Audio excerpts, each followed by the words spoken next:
Muy buen día, buenas tardes, querido público. Hemos llegado ya a nuestro programa 31 y nuevamente con una joven maestra, muy joven, 29 años de edad, muy preparada, tiene su licenciatura en secundaria con especialidad en biología, una maestría en investigación y docencia, y actualmente, así de joven, se encuentra superándose, estudiando un doctorado en ciencias de la comunicación. Ejerce clases a nivel secundaria y en un momento les compartiremos la narrativa, pero vamos a presentar a la maestra Aleiva Sánchez. ¿Cómo está, maestra? Muy buenas tardes. Hola, muy buenas tardes. ¿Cómo está usted? Bueno, pues estoy muy contenta de que esté ahorita con ustedes compartiendo mi experiencia que para todos ha sido satisfactoria, llena de aprendizajes y muchas cosas enriquecedoras. Ahorita que leamos su narrativa, que es muy, muy reflexiva, ahorita lo verán ustedes, querido público, regresamos con usted para ahondar un poquito más en sus hazañas que ha vivido durante ya prácticamente un año, porque lo cumplimos el pasado 20 de marzo de 2021. Vamos a escuchar la narrativa.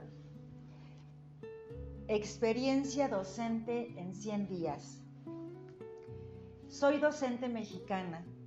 Trabajo en 2 secundarias del Estado de México, impartiendo 3 asignaturas diferentes en 6 grupos y grados distintos.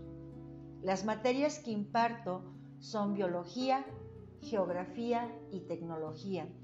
Y aunque la primera de estas la tengo asignada en ambas escuelas, las actividades de aprendizaje que envío a mis alumnos deben de ser distintas entre dichas instituciones, puesto que los libros de textos no son los mismos. Las posibilidades económicas del alumnado varían notablemente y las características de las zonas donde se encuentran los planteles también son opuestas. Mientras uno se encuentra en un sector rural, el otro pertenece a un área urbana marginada. Así que el trabajo en casa se duplicó. Debo confesar que la carga de trabajo educativo, las ocupaciones en el hogar como madre y ama de casa, así como el tiempo que requieren mis alumnos y mi familia, terminaron agobiándome y me provocaron ansiedad, la cual a su vez provocó un aumento de peso en mi persona. Esto a causa del poco control que creía tener en mis múltiples ocupaciones durante el comienzo del resguardo por la pandemia de COVID-19.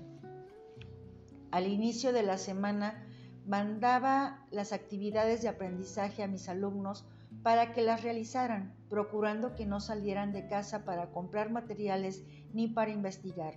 Les pedí que utilizaran su libro de texto, diccionario y cualquier otra bibliografía de la asignatura que tuvieran en casa.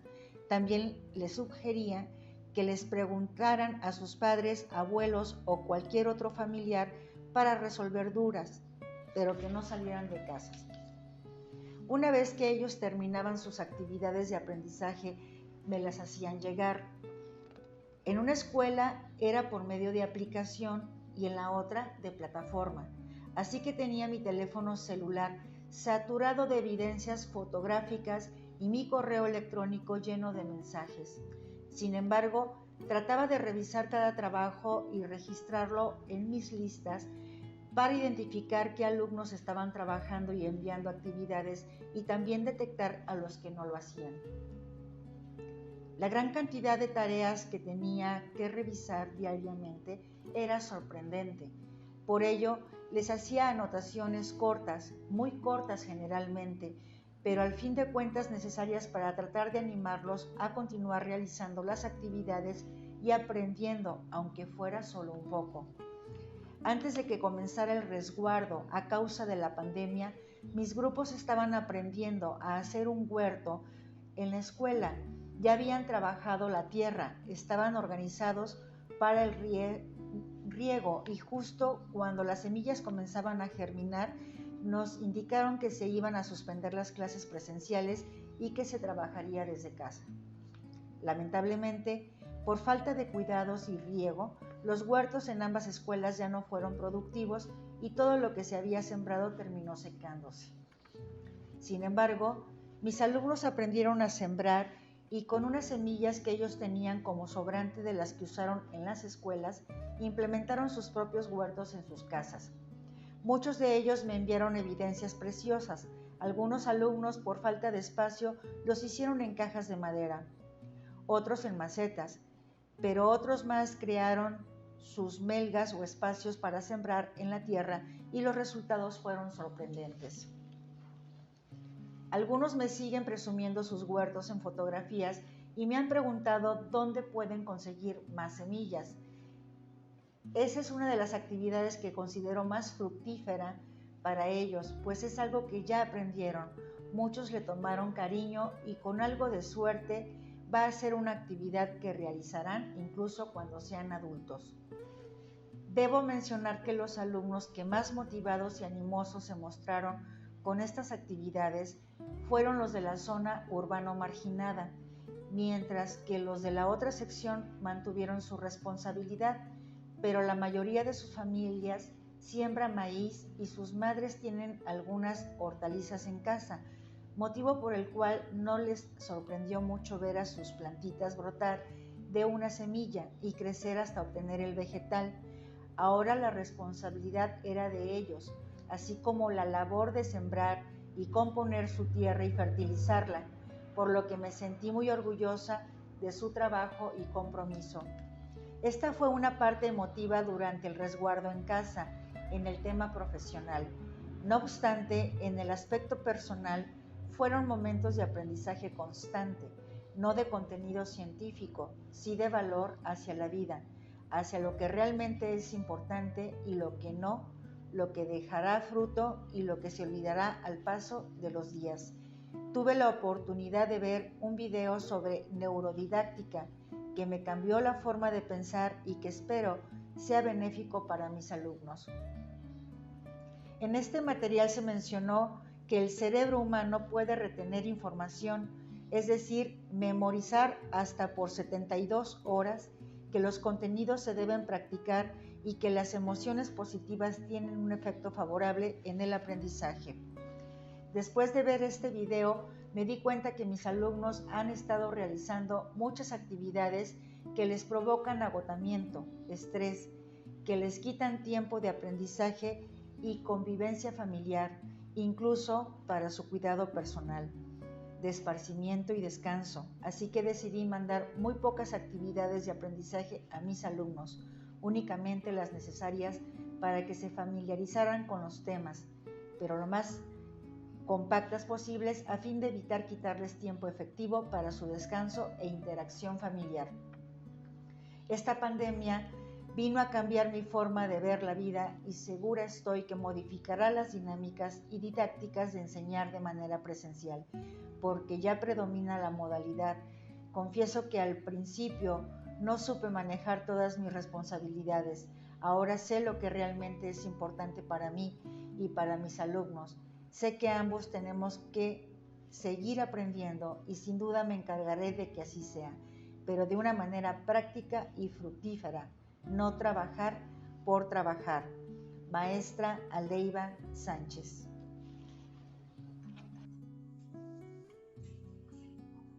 Ya un año, maestra, trabajando en esta dinámica. Seguramente usted, como muchos otros, ha evolucionado. Pero como lo refleja su narrativa, desde un principio se mostró positiva y optimista. Y al ver su sonrisa en el rostro y su rostro iluminado, podemos ver todo el público que su carácter es así, motivador. Y a una edad que imparte clases, la más difícil quizás, de nuestra vida como seres humanos y como personas.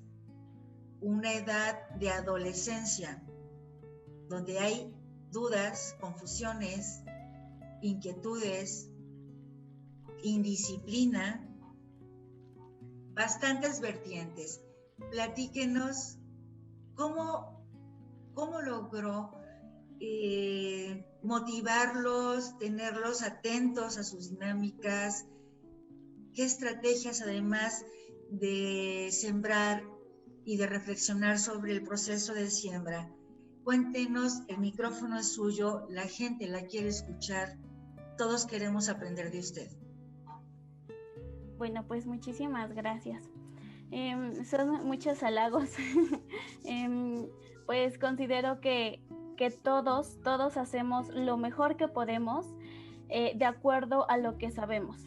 En algún momento escuché una frase que decía, nadie va a hacer lo peor que pueda, sino cada uno va a tratar de hacer lo mejor posible siempre. Y la forma en cómo actúa es de acuerdo a lo que sabe, a lo que conoce, a las experiencias que ha tenido.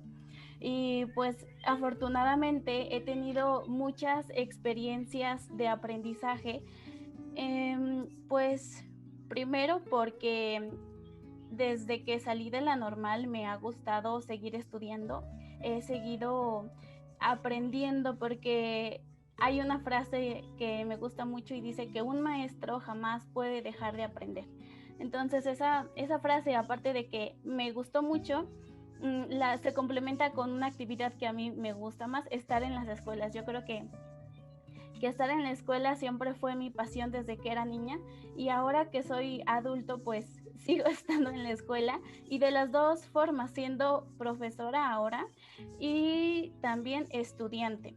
Entonces siento que todas estas experiencias me han llevado a tratar de buscar siempre nuevas formas de enseñar. A veces es muy complicado por los tiempos, porque a veces lo más fácil es tener una clase tradicional, pero pues sabemos que ya no es momento de tener clases tradicionales, pero también sabemos que el realizar actividades dinámicas, actividades donde los chicos estén interactuando con la tecnología o con otros materiales, pues implica más tiempo de organización, implica estar analizando y revisando más material. Entonces, pues todo eso a veces a nosotros como docentes pues se nos junta y es lo que nos provoca mucho estrés. Pero pues siempre estamos tratando de buscar actividades, de hacer lo mejor posible con lo que sabemos. Y a mí el ser estudiante de posgrado pues me ha abierto muchas ventanas hacia qué otras cosas puedo hacer con mis alumnos, para no nada más estar explicando a partir de imágenes o a partir de textos, o que ellos estén interactuando, compartiendo información. A veces no es lo único que hay, aunque es lo más fácil, y pues uno como docente entendemos que los alumnos aprenden de muchas maneras, y que estas actividades que nosotros hacemos para ellos pues les van a cambiar esta perspectiva, así como a nosotros en algún momento nos las cambiaron.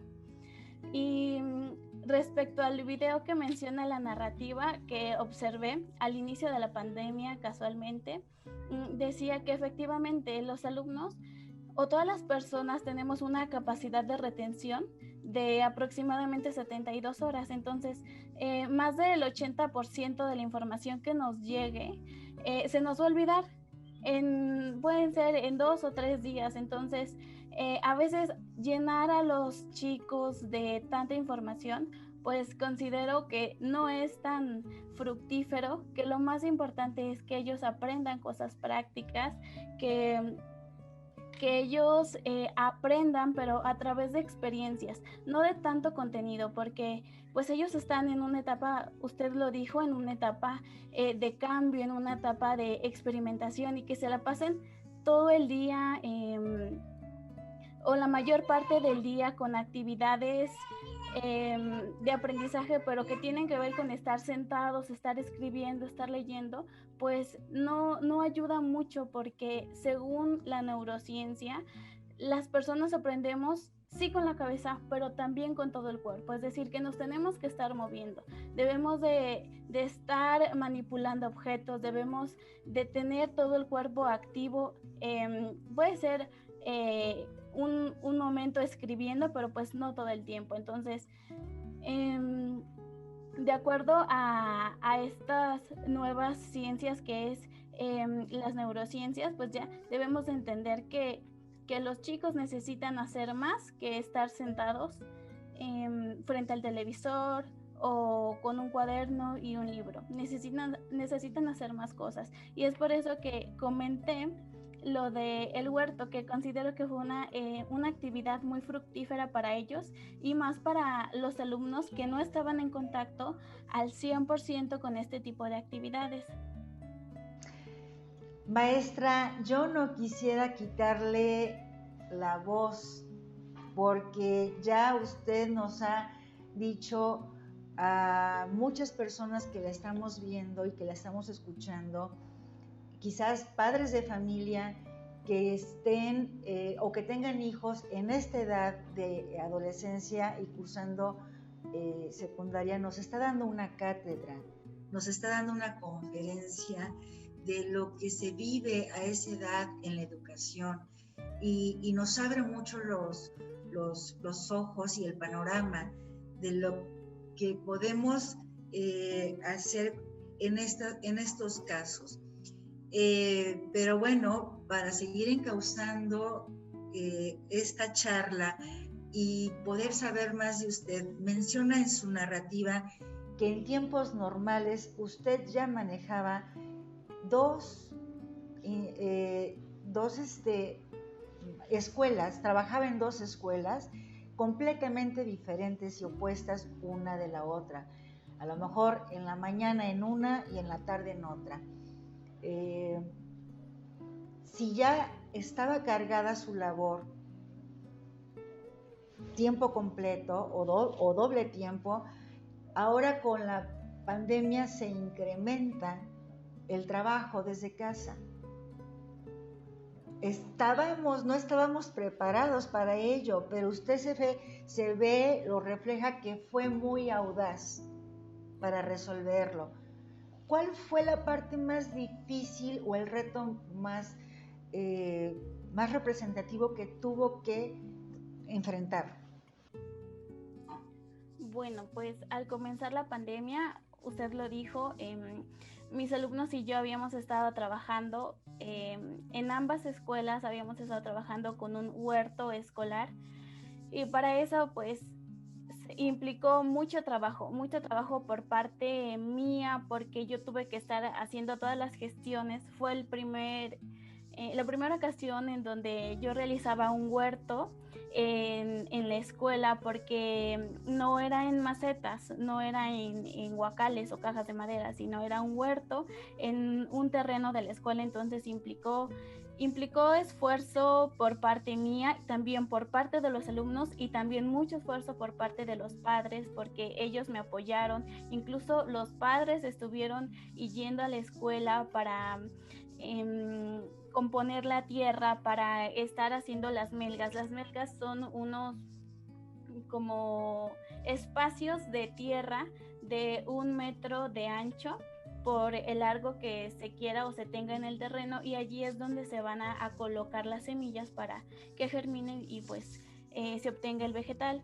Entonces fue un periodo de mucho aprendizaje y de mucho trabajo, y cuando nos enteramos que teníamos que resguardarnos, que la pandemia ya estaba, pues ya ya la habíamos escuchado desde inicios de año, pero en marzo fue cuando nos dijeron a nosotros tenemos que cerrar escuelas y cada quien se va a su casa.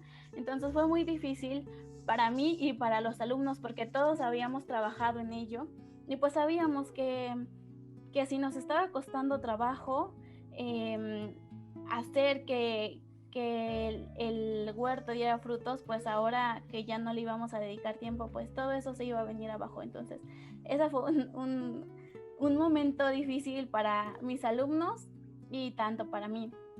Y pues otro momento difícil al inicio fue aprender a organizar mis tiempos, porque como, como profesora, el tener esta responsabilidad de que mis alumnos aprendan lo que el programa indica y el tener toda la responsabilidad de mi casa y de mi hijo, pues se juntó. Antes tenía quien me ayudara, después con la pandemia ya no tuve quien me ayudara, entonces toda la responsabilidad ya era mía.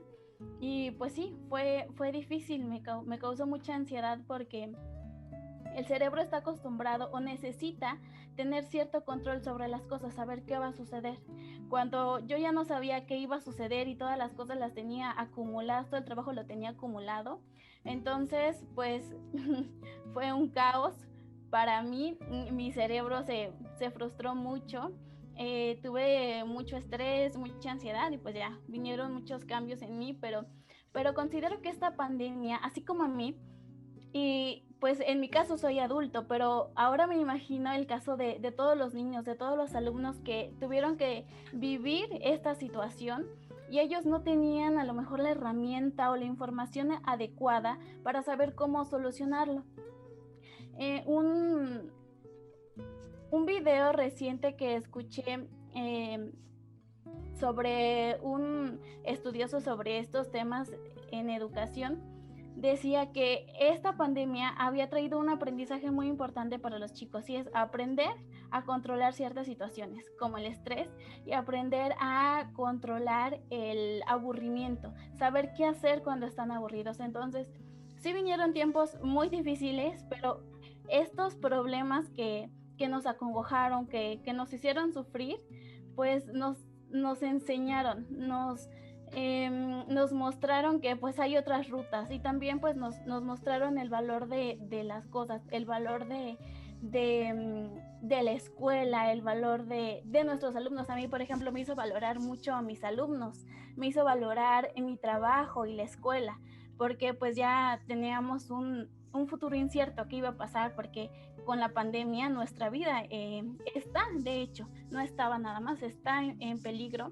Y no nada más la de nosotros, sino la de nuestros alumnos y lo peor, los papás de nuestros alumnos, porque pues los alumnos son niños, son adolescentes que requieren de cuidados, requieren de atenciones y pues lo difícil es cuando los papás de estos alumnos pues pierden la vida, porque sí he tenido alumnos que han perdido a familiares y lo más triste es cuando pierden a su papá o a su mamá por causa de estas pandemias, de esta pandemia, perdón. Entonces, pues eso es eso, lo más difícil, lo que nos dejó, pero lo más difícil es las pérdidas humanas.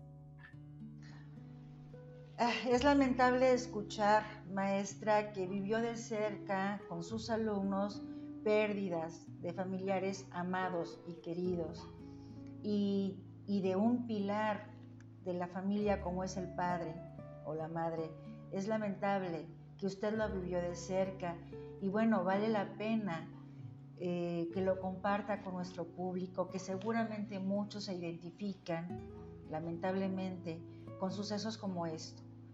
Cómo lo manifestó el jovencito o la jovencita, cómo apoyaron los docentes y maestros a darle fuerzas, ánimos, cómo se mostró la familia. Nos platica esa parte y la comparte. Bueno, pues en secundaria, quienes están más en contacto con las familias y con los alumnos son los orientadores. Nosotros únicamente tenemos interacción con los alumnos, pero en clase virtual o al mandar las actividades o al revisar trabajos. Pero, por ejemplo, son en este nivel, como son los orientadores quienes reciben esa información familiar, entonces ellos son los que nos comparten. La experiencia que yo tuve fue en el grupo de la escuela donde sucedió esto, comenta la orientadora que había fallecido la mamá de una alumna. Entonces, pues sí, fue difícil, fue muy impactante para nosotros, o para mí en especial, y revisando los WhatsApp de los alumnos, leo uno del papá de esta alumna, donde el papá me escribe y me dice que había fallecido su esposa, que su hija estaba muy mal, que en general todos estaban muy mal y sus hijos más, entonces pues que por el momento no iba a estar entrando ni a clases virtuales ni realizando las actividades, que tenían pues una situación fuerte, entonces pues no iban a poder realizarlo. Yo le dije al señor que pues sí entendía la situación, pues me imagino todo el dolor que él estaba sufriendo, ¿verdad? Todo el dolor por el que estaban pasando tanto él como sus hijos, porque pues era la mamá, la persona con la que convivían, la que los había criado, y pues ella no era la única, eran más hijos. Entonces, en este caso, por ejemplo, cuando nos enteramos de estas situaciones, les decimos que sin problema, cuando ellos ya estén listos para volver a integrarse a las actividades escolares, pues ya nos indiquen. Y durante el tiempo que no estuvieron trabajando, pues se les apoya porque pues somos humanos y comprendemos que cuando recibimos un impacto como este, pues nuestro cerebro está centrado en algo, y para aprender se requiere quererlo hacer, para aprender se requiere esfuerzo y se requiere concentración. Entonces, cuando la niña está pasando por esa situación, pues no va a tener esas ganas ni ese entusiasmo por querer aprender. Por lo tanto, pues se le consideró a la niña y se le permitió que se integrara a las clases y a las actividades cuando ella decidiera. Ya posteriormente el papá me escribió, me imagino que le escribió a la orientadora, pero y a los demás maestros, entonces a mí también me escribió y me dijo: maestra, mi hija pues todavía está muy mal, pero yo creo que ya se va a integrar a las clases y a las actividades. Entonces pues estuvimos platicando un poco y le sugerí que sí, que efectivamente era necesario que ella se integrara a las clases y a las actividades, porque de esta manera iba a ser como un distractor para ella, porque hay un momento de duelo que se debe de vivir, pero pues no podemos permanecer o estancarnos en esa situación. Entonces le dije que sí, que estaba bien, que era bienvenida, y que esto le iba a servir para distraerse, porque pues estando en esa situación ya lo requería, necesitaba algo en que distraerse y volver a su vida normal. ¿Cómo la recibieron sus compañeritos cuando ella se incorporó para hacerla sentir mejor, cobijarla? Porque si difícil es hacerlo en presencia, imagínense a la distancia y por pantallas, ¿no? Sí. La verdad es que no tengo esta experiencia, porque me imagino que la vivieron con la orientadora. En mi clase no la vivimos, solamente fue la única bienvenida que yo le di a la niña fue a través de WhatsApp y a partir de los mensajes, pero no en clase virtual, porque igual considero que los niños pues no sabían como qué decir en esta situación, a pesar de que muchos perdieron a familiares, pues no ¿Puede tenían. presentarnos a su bebé en pantalla? Preséntelo, por favor, al público, porque usted no solamente es maestra, es esposa y madre de familia de un pequeño. ¿Lo puede presentar? ¿Ven? De hecho, en clases virtuales a veces se me sienten las piernas y tengo que estar trabajando con él, pero ahorita me está pidiendo su agua de limón, entonces ya le dije que me espere tantito. Ya vamos a concluir, maestra, ya vamos a concluir.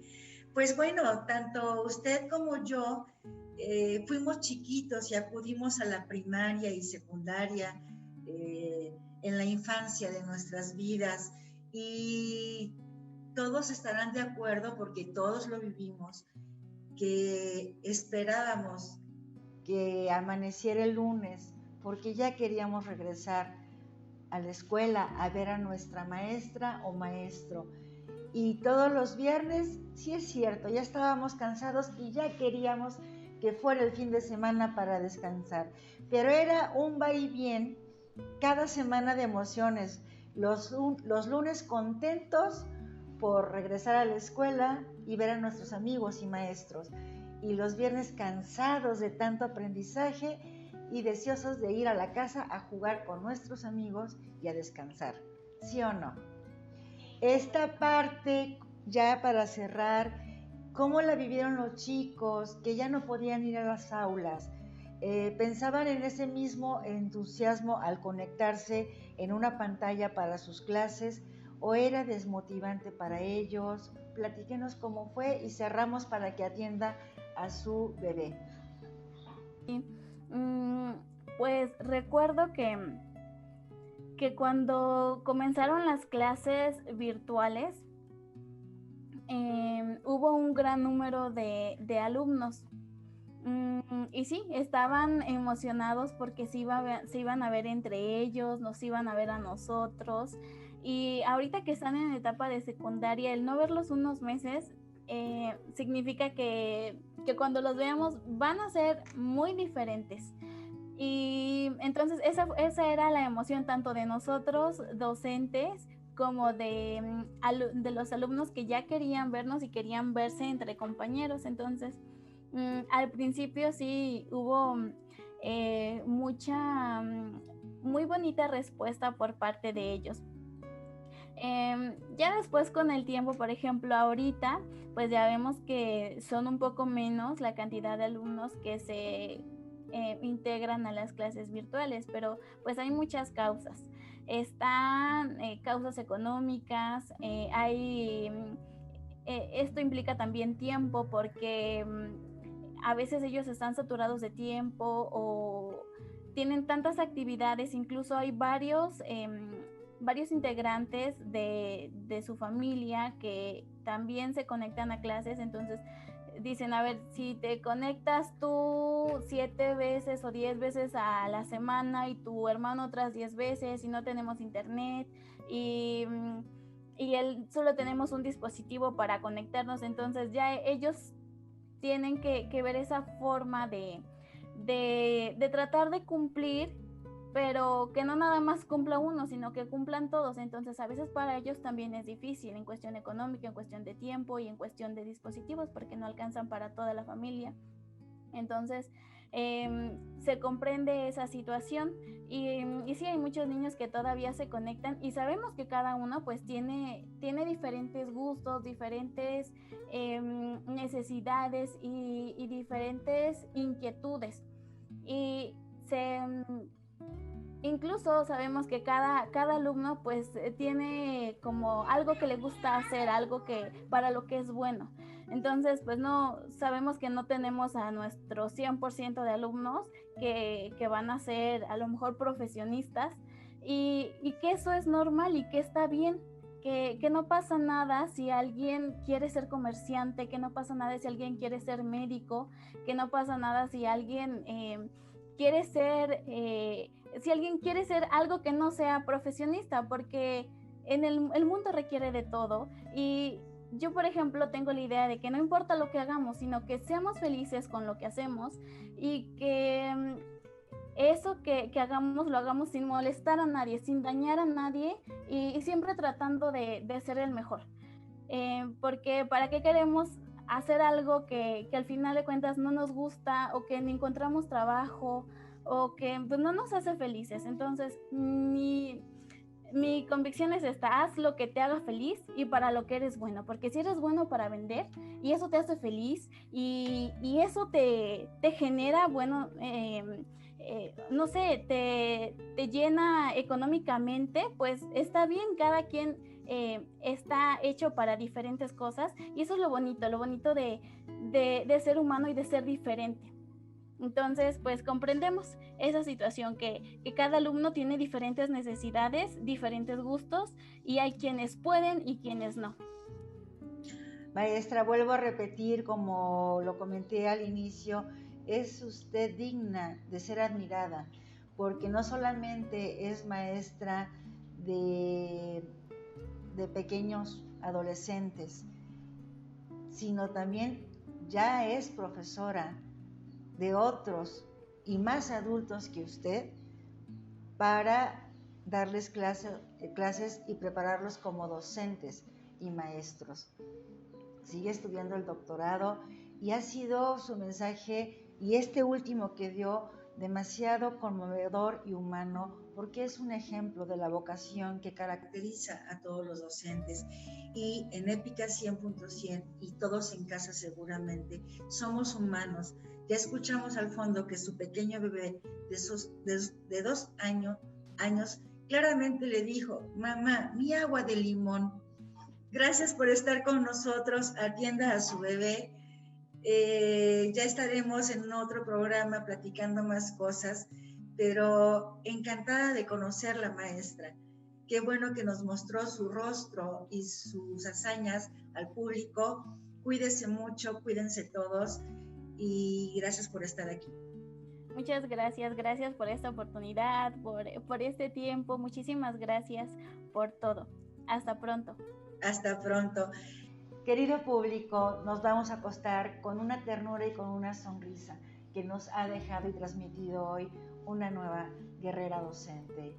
Nos vemos mañana en Épica 100.100. Pasen buenas noches. Muchas gracias.